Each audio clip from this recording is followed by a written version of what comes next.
Olá, gente querida. Estamos vivendo a Semana Santa neste último dia do mês de março. Espero que todos vocês estejam bem, protegidos por Deus. Neste momento refletimos sobre os últimos momentos da vida de Jesus, antes da sua crucificação. Jesus estava em Jerusalém para a festa da Páscoa. E esta era uma das 3 grandes festas do povo de Deus. Muita gente estava em Jerusalém para este momento. Se reuniam por causa da festa, mas também por causa da presença de Jesus. Porque ele havia granjeado uma grande simpatia entre o povo e multidões o seguiam por onde quer que ele fosse. Não só por causa dos seus ensinamentos, que todas as pessoas reconheciam como sendo profundos, cheios de sabedoria e feitos com muita autoridade, mas também por causa dos seus grandes feitos, como as muitas curas e, em especial, um grande milagre recente que foi o fato de trazer o amigo Lázaro de volta para a vida, depois de sepultado já havia 4 dias. João 12:17 diz que, impactados por causa deste grande feito, uma multidão foi para a festa da Páscoa. Porém, os líderes religiosos não estavam gostando nada daquilo, nem os líderes civis e políticos. Todos ficaram perturbados e confusos com as atitudes e a fama de Jesus. Por isso tramavam entre si em como poderiam eliminá-lo. Estavam cheios de inveja diante dos seus grandes feitos, de ciúmes por causa da sua fama, e se sentiam muito ameaçados por Jesus. Depois da entrada triunfal de Jesus na cidade de Jerusalém, quando todo o povo se reuniu para aclamá-lo como o Messias enviado por Deus, aí o caldo entornou de vez. Diante dos gritos da multidão que cantava e dizia: "Viva ao novo rei de Israel! Bendito o filho de Davi! Hosana ao rei!" Aí as autoridades não aguentaram e resolveram realmente tomar uma atitude. Resolveram eliminá-lo. Só que a imensa inveja que sentiam, porque eles próprios não tinham esta autoridade, de fato não tinha uma razão de ser. Porque o que eles tanto temiam não tinha como acontecer. Jesus não estava ali para tomar o seu lugar, tomar o poder deles, seja no governo, seja no templo ou na política.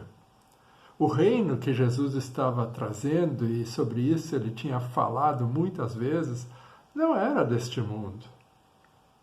Assim ele explicou também diante de Pilatos, no momento do seu julgamento. Contudo, ele deixou que o povo o aclamasse como rei, mesmo desfilando num jumento, porque ele de fato era rei. De fato, ele era o Messias enviado por Deus. Mas ele veio trazer um outro tipo de reino. Ele veio nos chamar para vivermos no reino de Deus, um reino de justiça, de paz e de amor, como o mundo não o conhece. Um reino que nos leva ao perdão de Deus, por sua grande graça e misericórdia. Foi por isso que Jesus veio, para nos trazer um reino que está acima dos reinos humanos. Mas aqueles que primariamente deveriam ter entendido isso, que eram os conhecedores da lei, dos profetas, das Escrituras, não o entenderam. os que deveriam ensinar sobre isso, não compreenderam as Escrituras e o poder de Deus. E ao invés de recebê-lo, saudando-o como o cumprimento das promessas de Deus feitas nas próprias Escrituras, eles resolveram eliminá-lo. Tomados pela inveja, cegos de ódio, eles resolveram condená-lo. E numa só noite, não só o prenderam, como julgaram, condenaram e torturaram. E já logo ao amanhecer, ele estava carregando a sua cruz a caminho da cruel cerimônia de crucificação. O povo que antes havia gritado "Viva ao nosso rei", agora, diante dessa cena, estava confuso, vendo todo o seu flagelo e impotência. E aí mudaram de lado. Se ajuntaram aos que gritavam "Crucifica-o". Jesus, como um cordeiro mudo, enfrenta tudo isso consciente de que este era o caminho a ser trilhado. Havia lutado muito, horas antes, no Getsêmani, em oração diante de Deus, numa agonia tão profunda que chegou a suar gotas de sangue.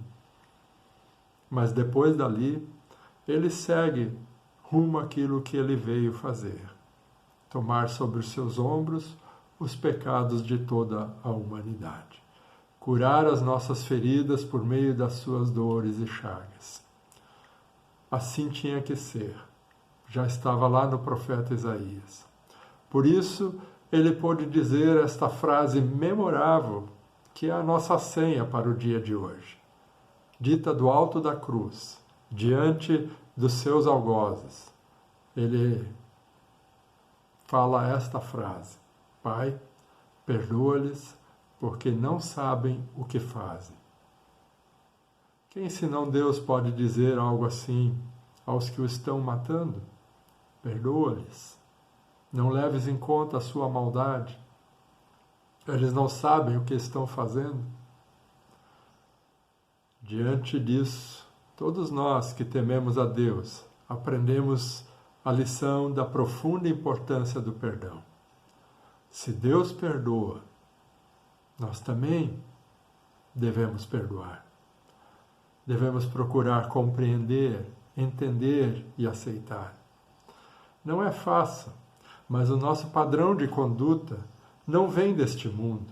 Nós não partimos da mesma ótica, a nossa justiça segue um padrão mais elevado. Por isso que também a senha do Antigo Testamento, de Provérbios 23:17, diz que não devemos invejar os pecadores em nosso coração. Eles se balizam por outros padrões, seguem outra lógica. Nós que perseveramos no temor do Senhor, sabemos que não pode haver espaço em nossos corações e atitudes para reter o perdão, para agirmos por inveja ou ódio de alguém. Pois onde está o Espírito do crucificado, ali são semeadas as sementes da paz, da alegria e do amor. Uma boa celebração de Páscoa para todos vocês. Jesus foi morto, mas depois de cumprir sua missão, ressuscitou e vive. E nisto está a nossa força e toda a nossa fé.